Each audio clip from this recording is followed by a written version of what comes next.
Hello,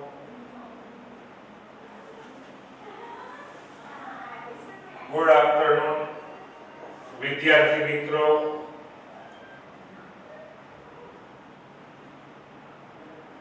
ચાલો તો ધોરણ 11 બેઝિક આપણે સ્ટાર્ટ કરવા જઈ રહ્યા છીએ. તો એમાં લાઈવ લેક્ચરમાં હાજર બધા વિદ્યાર્થીઓનું હાર્દિક સ્વાગત છે. તમારે મેથ્સનો અને બાયોલોજીનો લેક્ચર ચાલી ગયો. મેથ્સમાં અત્યારે જે હિતેશભાઈ અગારસર કરાવે છે એ એ ગ્રુપ અને બી ગ્રુપ બંને માટે ઉપયોગી છે. કારણ કે ફિઝિક્સ છે એ એ ગ્રુપમાં આવે છે અને બી ગ્રુપમાં આવે છે. અને ફિઝિક્સમાં ઘણી બધી વસ્તુઓ એવી છે કે જેમાં મેથેમેટિક્સનો ઉપયોગ કરવાનો આવે છે. એના દાખલાઓ છે કે એની થિયરીમાં અમુક સૂત્ર મેળવવાના આવતા હોય તો તેમાં મેથેમેટિક્સની જરૂર પડતી હોય છે. તો બી ગ્રુપ વાળા વિદ્યાર્થીઓને મેથ્સ ન રાખ્યું હોય તો અમુક કન્સેપ્ટ સમજવામાં મુશ્કેલી પડે. તો અત્યારે જે મેથ્સના લેક્ચર ચાલશે ને એ શરૂઆતના થોડા લેક્ચર બેઝિક હશે જે એ અને બી બંને ગ્રુપના વિદ્યાર્થીઓને ઉપયોગી થાય એવા હશે. એટલે બી ગ્રુપના વિદ્યાર્થીઓએ પણ ખાસ મેથ્સનો લેક્ચર છે જુઓ. અને મેથ્સનો લેક્ચર તમે જોયો હશે કે હિતેશભાઈ ખૂબ જ સારી રીતે ભણાવે છે. એકવાર તમે 10-15 દિવસ એની આગળ ભણશો એટલે પછી તમે કદાચ મોરબીમાં કોઈ પણ સ્થળ આગળ ભણશો ને તો તમને એનું ટીચિંગ છે એ ફાવશે નહીં. એવું જ નિખિલ શર્મા છે, તમે બાયોલોજીનો લેક્ચર જોઈ ગયા. ખૂબ જ મહેનતથી અને ખૂબ જ સારી રીતે બાયોલોજી કરાવે છે. એવી જ રીતે નીટ માટે પણ એટલું બધું સરસ ગાઈડન્સ આપતા હોય છે અને એનું ટીચિંગ કરાવે છે. એટલે આપણા નિર્મલ સ્કૂલની જે ટીમ છે એ ખૂબ જ પાવરફુલ છે. તો એમાં પહેલા મારો પરિચય આપી દઉં તમને કે મને બધા અગારસરથી ઓળખે છે. હું તમારું કેમિસ્ટ્રી લેવાનો છું અને છેલ્લા વર્ષોમાં ભણેલા વિદ્યાર્થીઓને કદાચ તમે પૂછશો તો એ બધા મારો રેફરન્સ કેવો આપી તમને ખ્યાલ હશે.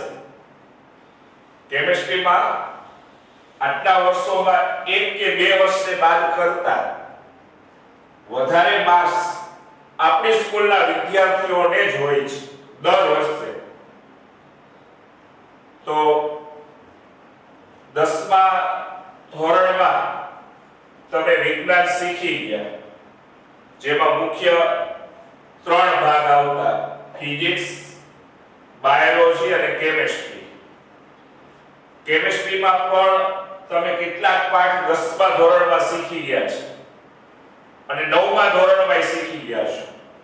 તો એ બધું બેઝિક આપણે 11મા ધોરણમાં આવતું હોય છે. એટલે જેને 9મા અને 10માનું વિજ્ઞાન સારું આવડતું હોય એમાં રસાયણ વિજ્ઞાનનો ભાગ સારી રીતે આવડતો હશે તો એ લોકોને 11મું અને 12માનું કેમિસ્ટ્રી સમજવું બહુ સરળ થઈ જતું હોય છે.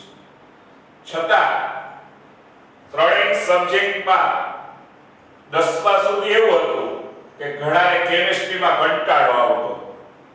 પણ જ્યારે તમે 11મું અને 12મું ધોરણ આપણી સ્કૂલમાં ભણશો ત્યારે બધા સબ્જેક્ટમાં તમને સૌથી સહેલો વિષય કેમિસ્ટ્રી લાગવા મળશે. એ ગેરંટી. અને કદાચ તમે 10-15 દિવસ મારા લેક્ચર સાંભળશો તો કદાચ તમે પછી બીજા કોઈ લેક્ચર સાંભળશો તો કમ્પેરિઝન કરશો તો તમને ખ્યાલ આવશે કે અહીંયા કેમિસ્ટ્રી કેટલું સારી રીતે થાય છે. બીજું કે કેમિસ્ટ્રીની જો આપણે ચર્ચા કરીએ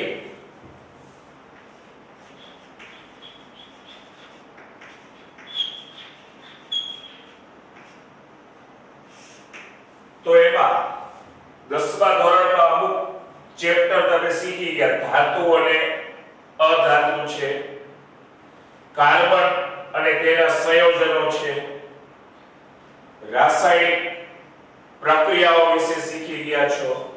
આ સિવાય તમે કેટલાક એસિડ, બેઝ અને ક્ષાર વિશેની માહિતી મેળવેલી છે.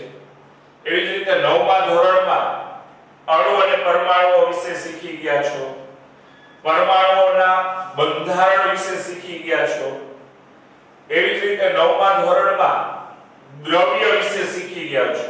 એમાં શુદ્ધ દ્રવ્ય અને અશુદ્ધ દ્રવ્ય છે એના વિશે શીખી ગયા છો. તો એ આપણે કેમિસ્ટ્રી છે ને એને પાછું 3 ભાગમાં વહેંચતા હોઈએ છે. એક જેને આપણે ફિઝિકલ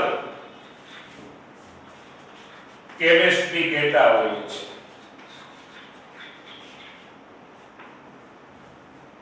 જેને ગુજરાતીમાં ભૌતિક રસાયણ વિજ્ઞાન કહેવામાં આવે છે.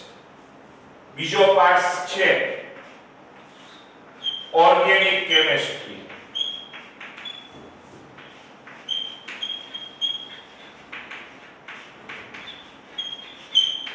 જેને કાર્બનિક રસાયણ વિજ્ઞાન કહેવામાં આવે.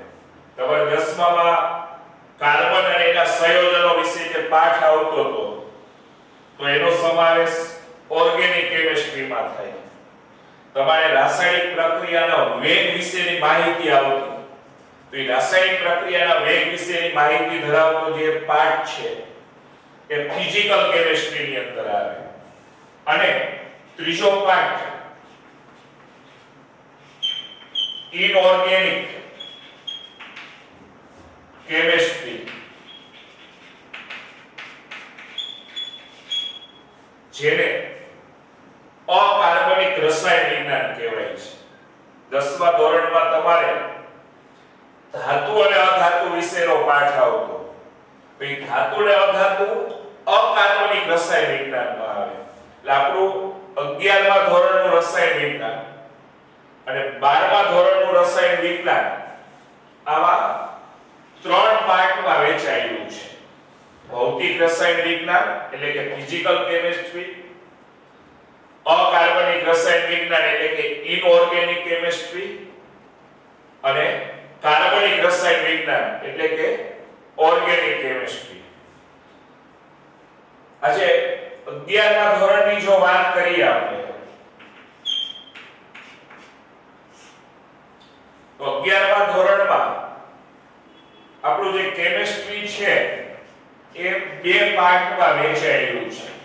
તમારી ટેક્સ્ટ બુક આવા 2 પાર્ટમાં આવે છે, પાર્ટ 1 અને પાર્ટ 2.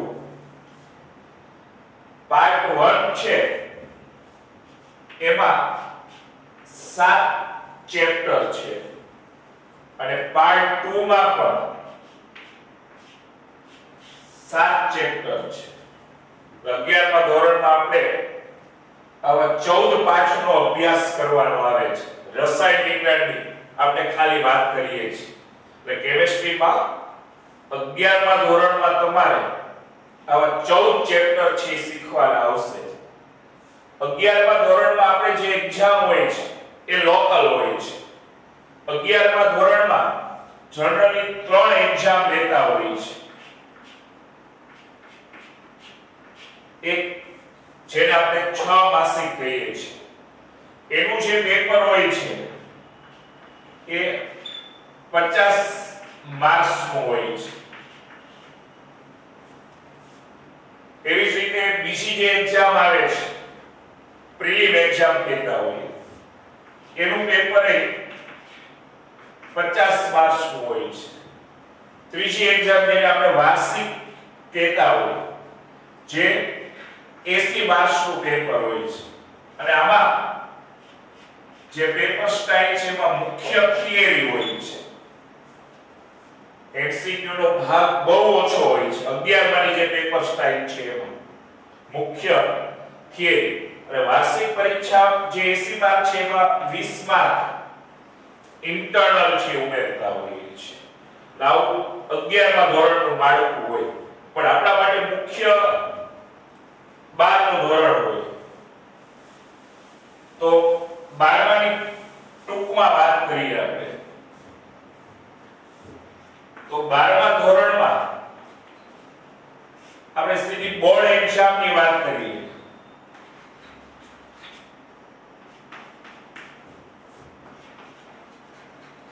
તો બોર્ડ એક્ઝામની અંદર 100 માર્ક્સનું કેમિસ્ટ્રીનું પેપર હોય છે.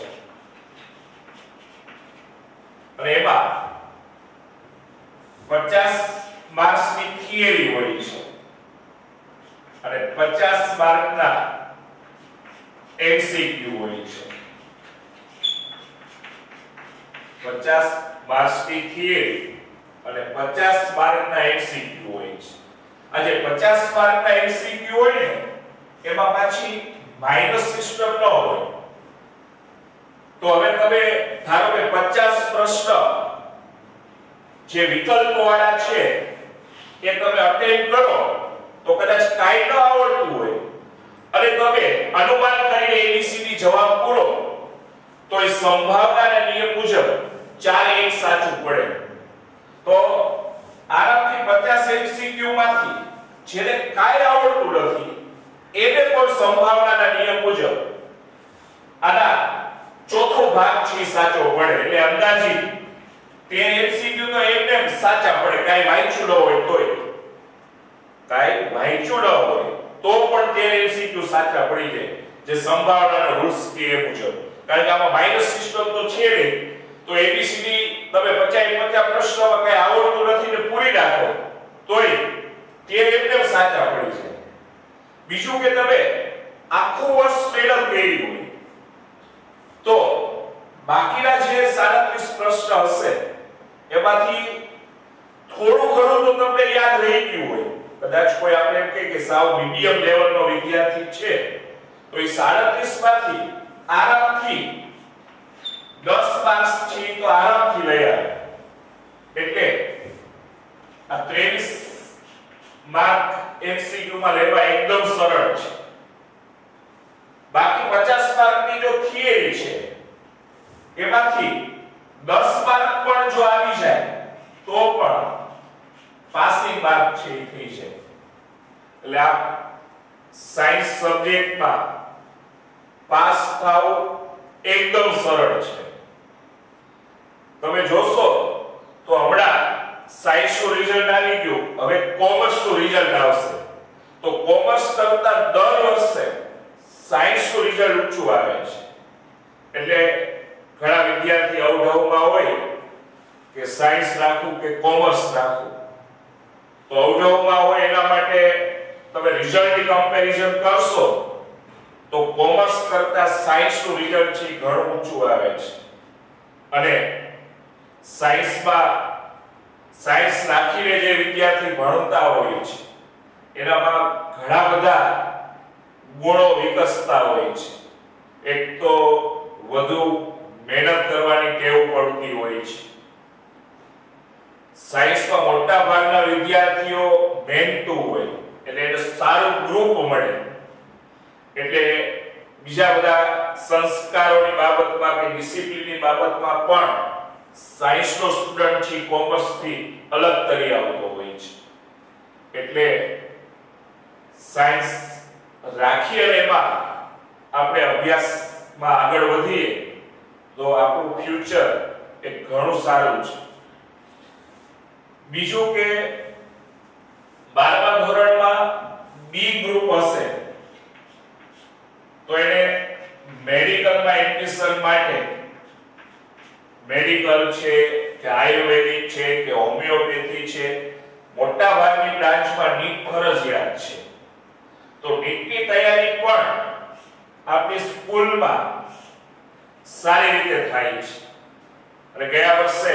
આખા મોરબી જિલ્લામાં સૌથી હાઈએસ્ટ માર્ક નીટમાં આપણી સ્કૂલના વિદ્યાર્થીને હતા, જે તમને નિખિલ સરે વાત કરેલી. અને એ ગ્રુપ હોય તો એને ગુજકેટ દ્વારા પણ એડમિશન મળતું હોય છે, અને અમુક કોલેજમાં જે મેઇન દ્વારા પણ એડમિશન મળતું હોય છે. અને એ ગ્રુપ એટલે તમે મોરબીમાં પણ ચર્ચા સાંભળી હશે કે એ ગ્રુપ ભણવું હોય તો વાડોદરિયા સાહેબ આગળ, અને એવા એના જેવા જ આપણે પહેલો લેક્ચર તમે સાંભળો કે હિતેશભાઈ અઘારા, એ બંને મેથેમેટિક્સમાં ખૂબ જ સારું કન્ટેન્ટ ધરાવે છે અને ખૂબ જ સારી રીતે આપણને ટીચિંગ કરી અને શીખવાડતા હોય છે. અને માટે એક ગ્રુપ ખરેખર રાખવું હોય તો વિદ્યાર્થીઓએ અન્ય સ્કૂલની કમ્પેરિઝન કરી અને આપણી સ્કૂલમાં જ ખરેખર એડમિશન છે લેવું જોઈએ. એટલે કદાચ તમારા અન્ય સ્કૂલના પણ મિત્રો હોય સર્કલની અંદર તો એને પણ ખાસ અત્યારે આજે લાઈવ લેક્ચર ચાલે છે એની વાત કરો અને એને પણ રજિસ્ટ્રેશન માટે કહો, અને આપણી સાથે જોઈન્ટ થાય. અને એમાંય સારા વિદ્યાર્થીઓ જો જોઈન્ટ થાય તો એકબીજાને કોમ્પિટિશનનો માહોલ ઊભો થાય, અને જેમ વધારે કોમ્પિટિશન થાય ને એમ વિદ્યાર્થીઓ છે એ વધુ મહેનત કરતા થાય, અને એ કોમ્પિટિશનને લીધે વિદ્યાર્થીઓ ખૂબ જ સારા માર્ક્સ લાવી શકતા હોય છે. એટલે તમારા મિત્ર સર્કલની અંદર પણ ખાસ જાણ કરજો. હવે આજે કેમિસ્ટ્રી છે એમાં આપણે બેઝિક સ્ટાર્ટ છે કરશું, બેઝિક કન્સેપ્ટ છે એ લેશું. આપણે સાયન્સની જો વાત કરીએ તો પહેલેથી આપણું ઇન્ડિયા, આપણું ભારત, આપણી ભારતીય સંસ્કૃતિ એ સાયન્સમાં ખૂબ જ આગળ છે. કદાચ તમે આઈન્સ્ટાઈનનું નામ સાંભળેલું હશે, બરોબર ને? સાણંદિયા સાંભળેલું છે ને આઈન્સ્ટાઈનનું નામ?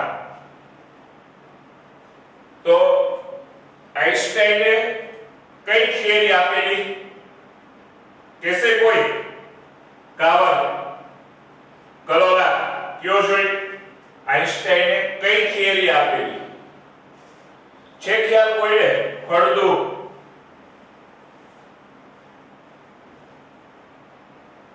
આઈન્સ્ટાઈને સાપેક્ષવાદ આપેલો,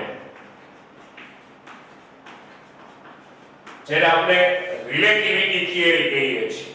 સાપેક્ષવાદ, રિલેટિવિટી થિયરી. આઈન્સ્ટાઈનના મત મુજબ જો આપણે સૂર્યની ગતિએ જો ગતિ કરીએ ને તો એવું કહેવાય છે કે આપણી એજ છે એ એટલી રહેતી જોઈએ. આપણે કોઈ એવા ગ્રહ ઉપર જઈએ કે જે પૃથ્વી કરતા 4 ગણો ઝડપી ફરે છે, તો આપણી જે એજ છે એ અન્ય ગ્રહ ઉપર જાવ તો એ ચોથા ભાગની જ વધે. ધારો કે બે મિત્ર હોય, બેની ઉંમર 10 વર્ષ છે. હવે એક મિત્ર પૃથ્વી પર જ રહે છે અને બીજો મિત્ર એવા ગ્રહ ઉપર જાય છે કે જે પૃથ્વી કરતા 4 ગણો ઝડપી ફરે છે. તો હવે આ પૃથ્વી પર રહે વ્યક્તિ છે એની જ્યારે ઉંમર 40 વર્ષ વધશે ત્યારે અન્ય ગ્રહ ઉપર રહે જે વ્યક્તિ છે કે જે પૃથ્વી કરતા 4 ગણો ઝડપી ફરે છે તો એની ઉંમર આના ચોથા ભાગની વધશે. એટલે પૃથ્વી પર રહેલો વ્યક્તિ 50 વર્ષનો થાય ને ત્યારે અન્ય ગ્રહ પર ગયેલો વ્યક્તિ છે એનું આયુષ્ય 20 વર્ષ સુધી થયું હોય. અને આવી આ જે વાત છે ને એ આઈન્સ્ટાઈને જે કીધી ને એના વર્ષો પહેલા આપણા ઋષિ મુનિઓએ કીધેલી છે. એનો અર્થ એવો થયો કે આઈન્સ્ટાઈન કરતા આપણા ઋષિ મુનિઓ ખૂબ જ આગળ હતા. આના માટેની આ જે વાત છે રિલેટિવિટી થિયરી એની એક નાની સ્ટોરી તમને કહી આપણે. એક આ મુચુકુંદ નામના રાજા હતા.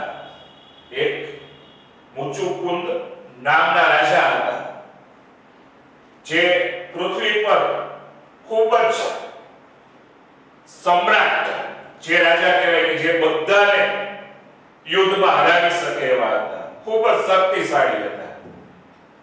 એકવાર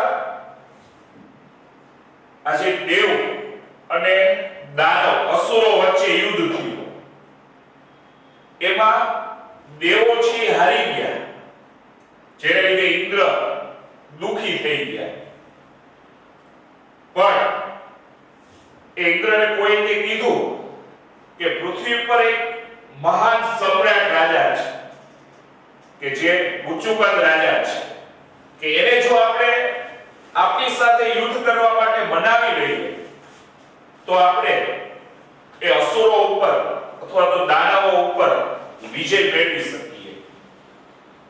તો એ વાત સાંભળીને ઇન્દ્ર એ રાજા પાસે જાય છે અને એને પોતાના તરફથી લડવા માટે મનાવે છે અને એ રાજા માની જાય છે.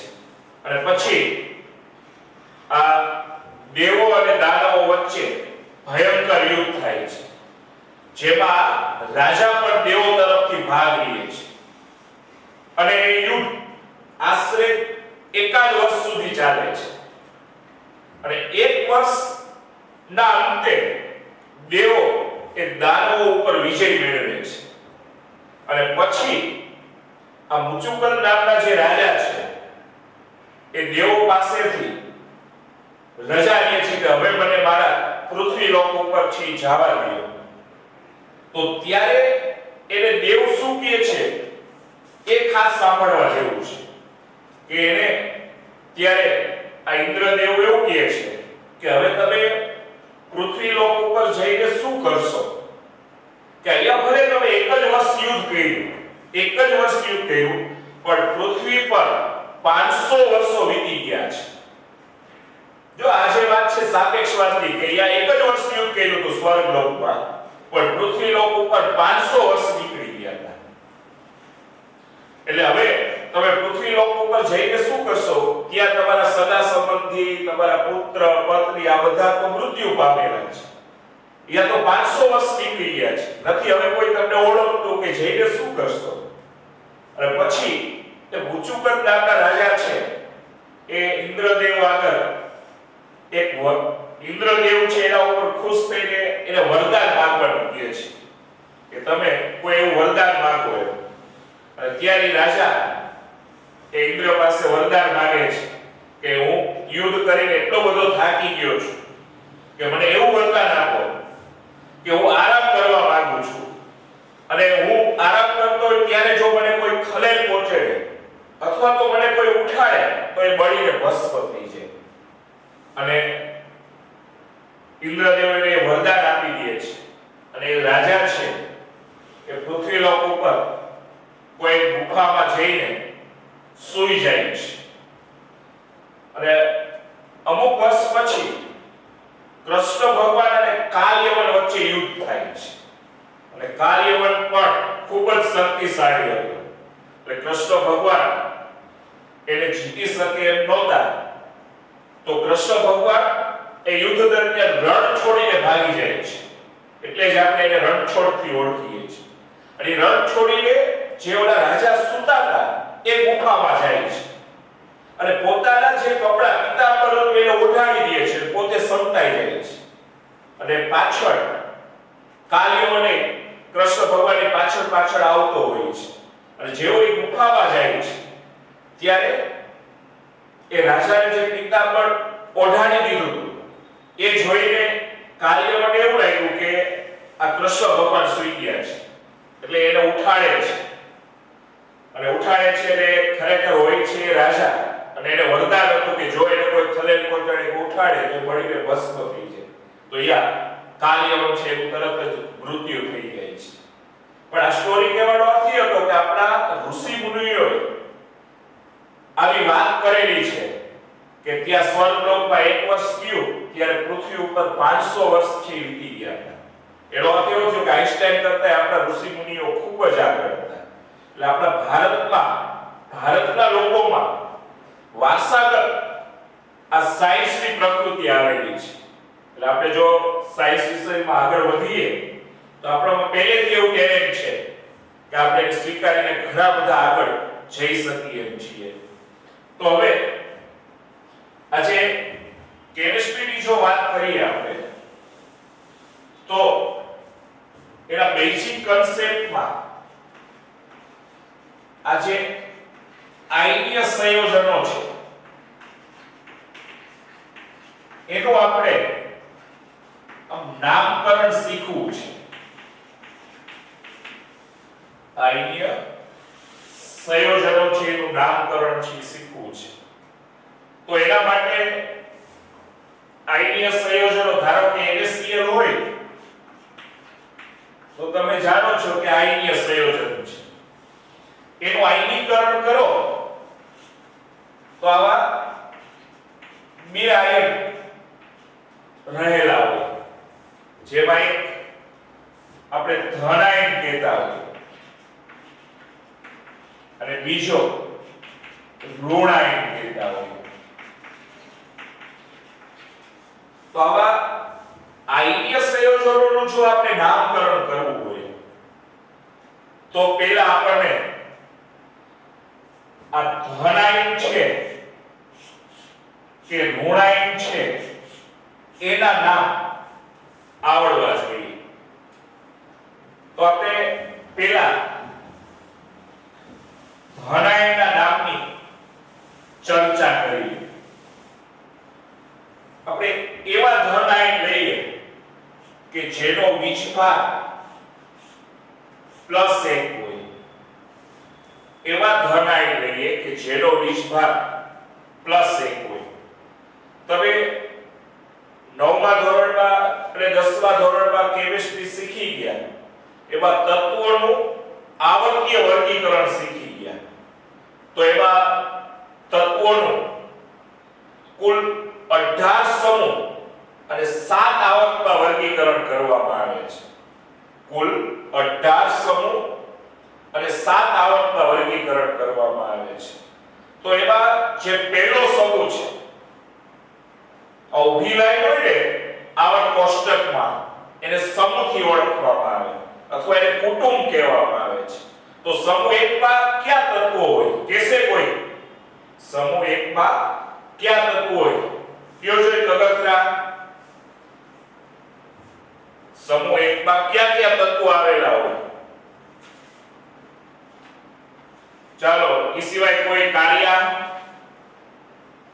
કાવર મેનપરા અનુજ જેટલાને ખ્યાલ હોય ગયો જે સમૂહ 1 માં કયા તત્વો આવેલા હોય કેશવ પંડ્યા સાણંદિયા આ બધા કયો છે ક્યાં સમૂહ 1 માં તત્વો હોય છે ખ્યાલ તો જો સમૂહ 1 માં આ બધા તત્વો હોય lithium sodium potassium rubidium caesium francium પણ એમાં ફ્રાન્સિયમ છે ને રેડિયોએક્ટિવ તત્વો છે અને રેડિયોએક્ટિવ તત્વોના સંયોજનોનો આપણે બહુ અભ્યાસ ન હોય 11મા 12મા ધોરણના લેવલ ઉપર તો આ જે પહેલા સમૂહના જે તત્વો હોય ને એ બધા તત્વોની તમે ઇલેક્ટ્રોન રચના જુઓ ને તો એની બાહ્ય કક્ષામાં એક ઇલેક્ટ્રોન હોય છે સમજાણું લાગવા કે પહેલા સમૂહના જે તત્વો હોય એની બાહ્ય કક્ષામાં એક ઇલેક્ટ્રોન હોય સમજાય છે ને રીતિ કે પહેલા સમૂહના તત્વોની બહારની કક્ષામાં એક ઇલેક્ટ્રોન હોય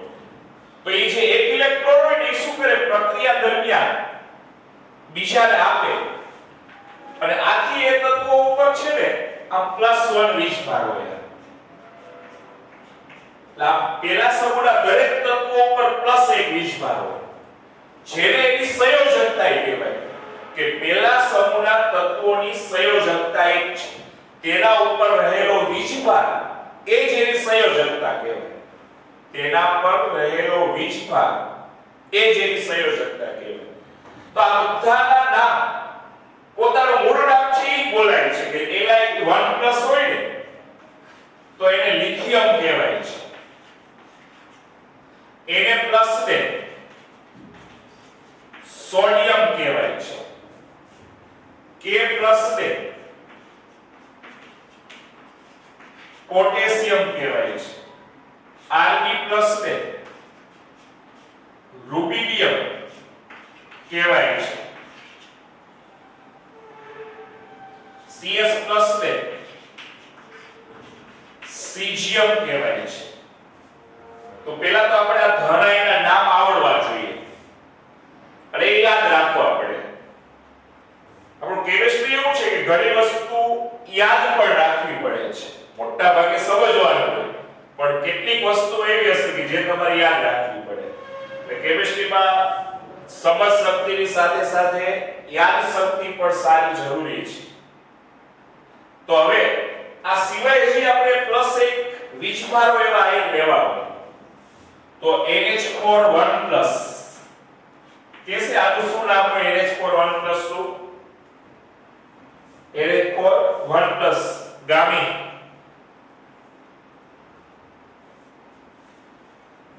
ગામી સોરિયા કયો જો NH4 1+ તે શું કહેવાય તમે શીખી ગયા છો આને એમોનિયમ આયન કહેવાય છે એવી જ રીતે EH4+ હોય તો એને ફોસ્ફોડિયમ બોલાય છે એમોનિયમની જેમ જ આને ફોસ્ફોડિયમ થી ઓળખવામાં આવે છે એવી જ રીતે Cu1+ હોય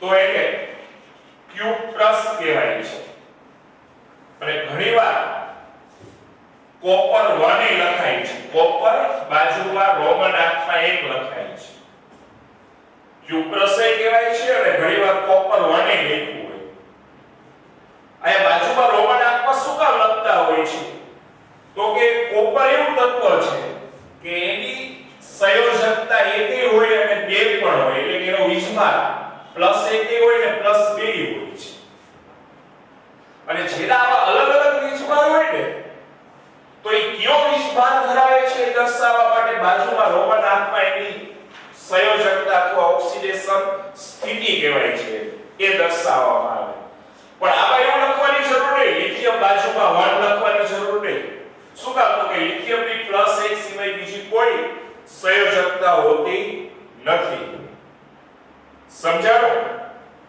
એટલે આમાં 1 શું કામ લખીએ છીએ તો કોપર 1 અને 2 બંને સંયોજકતા ધરાવે છે સમજાય છે ધાર્મિક હર્ષિત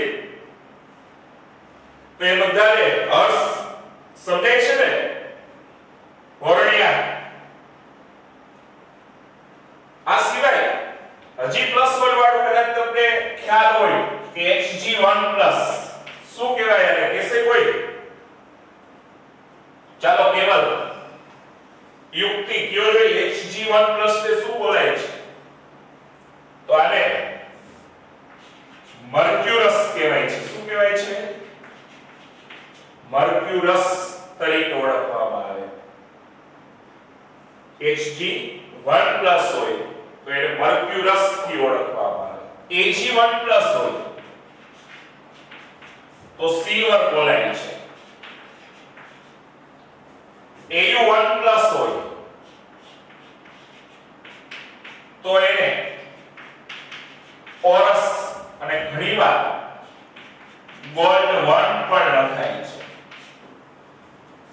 આ ગોલ્ડ છે એની પણ આવી બે સંયોજકતા હોય છે 1 પ્લસ અને 3 પ્લસ એટલે જેની એક કરતા વધારે સંયોજકતા હોય ને તો બાજુમાં કઈ સંયોજકતા ધરાવે છે એ રોમન આંકમાં એનો ઉલ્લેખ કરવામાં આવે છે એટલે એવું 1 પ્લસ હોય તો ઓરસે લખાય ને ગોલ્ડ 1 પણ લખવામાં આવે છે આ સિવાય પ્લસ એક વાળા જે આપણે જોઈએ છે આ બધા નામ યાદ રાખવા પડે પછી આના ઉપરથી નામકરણ આપણે શીખશું H1+ હોય તો એને હાઇડ્રોજન કહેવાય છે H1+ હોય તો હાઇડ્રોજન થી એને ઓળખવામાં આવે છે તો આ બધા આપણે જે નામ જોઈ ગયા કે Li+ એટલે lithium Na+ sodium K+ potassium Mg2+ ઓલા K+ સોડિયમ પછી Rb+ રુબિડિયમ CS+ સીઝિયમ પછી અત્યારે જેમાં એક કરતા વધારે પરમાણુ હોય ને આને બહુ પરમાણુ આયન કહેવાય એમોનિયમ આયન ફોસ્ફોડિયમ આયન Cu1+ હોય તો Q+ અથવા કોપર 1 કહેવાય છે Hg1+ હોય તો મર્ક્યુરસ અથવા આને મર્ક્યુરી 1 થી ઓળખીએ આપણે Ag1+ હોય તો સિલ્વર Au1+ હોય તો ઓરસ અથવા ગોલ્ડ 1 તરીકે ઓળખવામાં આવે છે એવી જ રીતે પ્લસ બે સંયોજકતા વાળા નામ જોવા હોય જેમાં પ્લસ બે સંયોજકતા હોય તો આવક કોષ્ટકમાં જે સમૂહ 2 ના જે તત્વો હોય ને સમૂહ 2 ક્યાં આવે સમૂહ 2 માં તત્વો કયો છે અગોલા સોલંકી ચાલો સમૂહ 2 માં પોપટ કયો જોઈ વિરજા સમૂહ 2 માં જો આ બધા તત્વો હોય બેરિલિયમ મેગ્નેશિયમ કેલ્શિયમ સ્ટ્રોન્શિયમ અને બેરિયમ આ બધા તત્વો હોય બેરિલિયમ મેગ્નેશિયમ કેલ્શિયમ સ્ટ્રોન્શિયમ બેરિયમ અને હજી રેડિયમ એ હોય પણ રેડિયમ તો તમે જાણો છો રેડિયો એક્ટિવ તત્વ છે રેડિયમ એ રેડિયો એક્ટિવ તત્વ છે એટલે એના સંયોજનોનો આપણે બહુ અભ્યાસ ન આવે અને સમૂહ 2 ના જે બધા તત્વો હોય ને એની બહારની કક્ષામાં બે ઇલેક્ટ્રોન હોય અને એ શું કરે કે કોઈ સાથે જોડાય ત્યારે બે ઇલેક્ટ્રોન ગુમાવે અને બે ગુમાવે એટલે આ બધા ઉપર પ્લસ બે વીજભાર આવે અને આ બધાના નામ આ રીતે બોલાય છે કે એમાંથી સમજાય છે વર્મોરા કે D2+ હોય ને એને બેરિયમ કહેવાય છે Mg2+ ને મેગ્નેશિયમ બોલાય છે Ca2+ ને કેલ્શિયમ કહેવાય છે Sr2+ ને સ્ટ્રોન્શિયમ કહેવાય છે Ba2+ ને બેરિયમ કહેવાય છે આ સમૂહ 2 ના તત્વો છે બધા આ સિવાય આપણે લેવા હોય તો +2 વાળું સંયોજક Cu2+ હોય તો ક્યુપ્રિક બોલાય છે જો 1+ હોય તો Q+ કહેવાય 2+ હોય તો ક્યુપ્રિક કહેવાય Hg2+ હોય હમણાં આપણે 1+ જોઈ ગયા 1+ હોય તો મર્ક્યુરસ કહેતા 2+ હોય તો મર્ક્યુરિક બોલાય છે Fe2+ હોય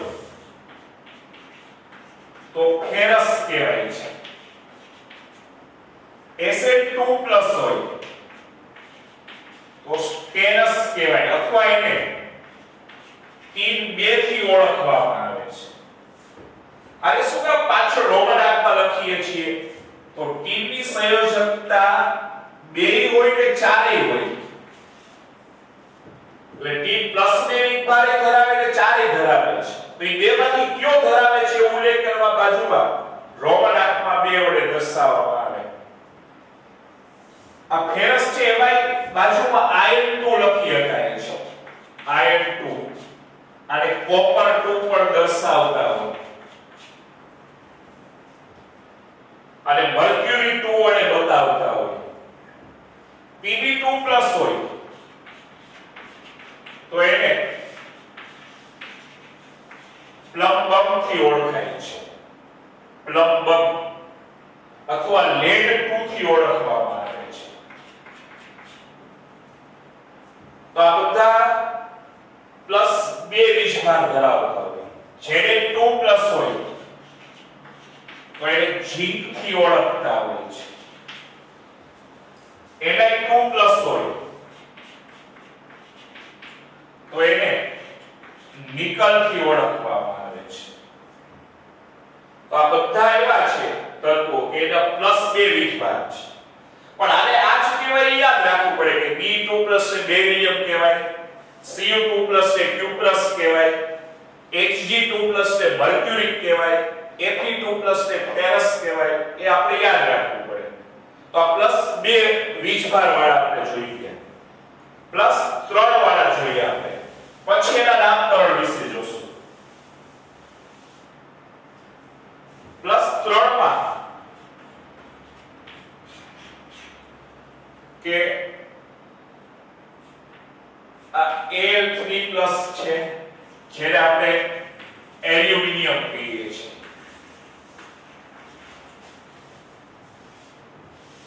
B3+ છે જેને બોરોન કહીએ છીએ. Ga3+ છે જેને ગેલિયમ કહીએ છીએ. એસા ઓલા આપણે +3 માં Fe3+ લઈએ તો ફેરિક કહેતા હોઈએ છીએ. તો આ +3 સંયોજકતા વાળા ઘટકો થયા. +4 વાળા જોઈએ આપણે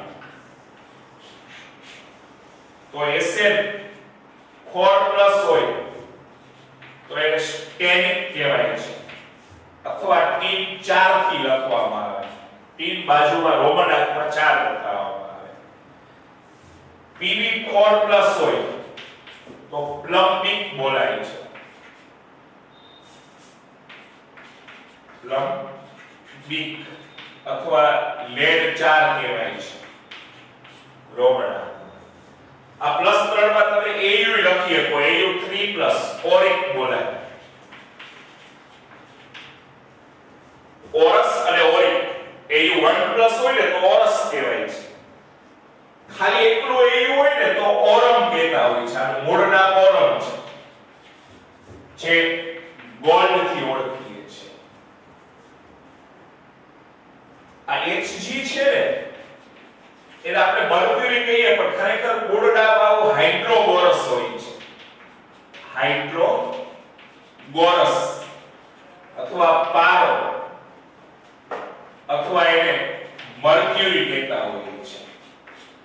Hg ને હાઇડ્રોગોરસ, પારો કે મર્ક્યુરી થી ઓળખવામાં આવે છે. એટલે આપણે બોલી મર્ક્યુરી પણ અહીંયા સંજ્ઞા Hg વેલ્યુ પણ Hg સંજ્ઞા કેના ઉપરથી હાઇડ્રોગોરસ ઉપરથી લીધેલી છે. એનું આપણે ગોલ્ડ કહીએ પણ ખરેખર એનું સંજ્ઞા ઓરમ ઉપરથી લીધેલી છે. એવી જ રીતે +4 ની અંદર Sn4+ છે, Pb4+ છે. આ સિવાય કાર્બનની ઘણીવાર +4 સંયોજકતા હોય -4 હોય છે. પણ +4 માં બેનો વધારે ઉપયોગ થાય છે. સ્ટેરિક અને Pb4+ હોય તો પ્લમ્બિક અથવા લેડ 4 થી ઓળખવામાં આવે છે. તો આ બધા ધનાયનો વિશેની વાત થઈ. આજે પહેલો દિવસ હતો એટલે આપણે થોડી શરૂઆતમાં બેઝિક ચર્ચા કરી એટલે આપણને આ ભણાવવા માટેનો ટાઈમ થોડો ઓછો મળેલો. પણ કાલથી આપણે વધારાની ચર્ચા કર્યા વગર આ બેઝિક નામકરણ કેવી રીતે થશે એ આપણે સારી રીતે શીખશું. અને આ ધનાયન ને ઋણાયનના તમને નામ આવડી છે ને એટલે આરામથી તમે 2000 સંયોજનોના નામ સહેલાઈથી લખી શકો. એમ કે એલ્યુમિનિયમ સલ્ફેટનું સૂત્ર શું, તો તમને જો આ ધનાય ઋણાયના નામ આવડી જશે તો તમને કોઈ પણ આયનીય સંયોજનનું નામ આપેલું તો એનું સૂત્ર લખતા આવડી છે, અથવા કોઈ સૂત્ર આપ્યું હોય તો એનું નામ લખતા આવડી છે, અથવા કોઈ સૂત્ર આપ્યું હોય તો એમાંથી કયા ધનાય ઋણાય છૂટા પડે એનું આયનીકરણ કરતા આવડી છે. તો એના માટે પહેલા બેઝિક શું આવડવું જોઈએ કે ધનાયન અને એના નામ આવડવા જોઈએ અને ઋણાયન અને એના નામ આવડવા જોઈએ અને એ પાછા યાદ રાખવા પડે. તો આજે આપણે ધનાયનના નામ શીખી ગયા છે. તો બધા જેટલા વિદ્યાર્થીઓ લાઈવ જોઈન્ટ છે અથવા કદાચ કોઈ જોઈન્ટ નથી અને જોઈ શક્યા નથી તો તમારા મિત્ર સર્કલમાં જાણ કરી અને આજે ધનાયન જેટલા છે એ એકવાર એક પેજમાં લખી ધનાયન ઉપર વીજભાર ધનાયન અને એનું નામ, પછી +2 વીજભાર વાળા ધનાયન એનું નામ, +3 વીજભાર વાળા ધનાયન અને એનું નામ, +4 વીજભાર વાળા ધનાયન અને એનું નામ એક કાગળમાં લખી અને મને મારા જે WhatsApp નંબર છે 9979 444 979 આ નંબરમાં WhatsApp કરી અને મેસેજ કરી એટલે એ જે તમે હોમવર્ક કર્યું છે અત્યારે હોમવર્કમાં એટલું આપીએ છીએ જેટલા આજે આપણે ધનાય લીધા એ ધનાયની સંજ્ઞા અને નામ લખતું આવવાનું છે બધાએ.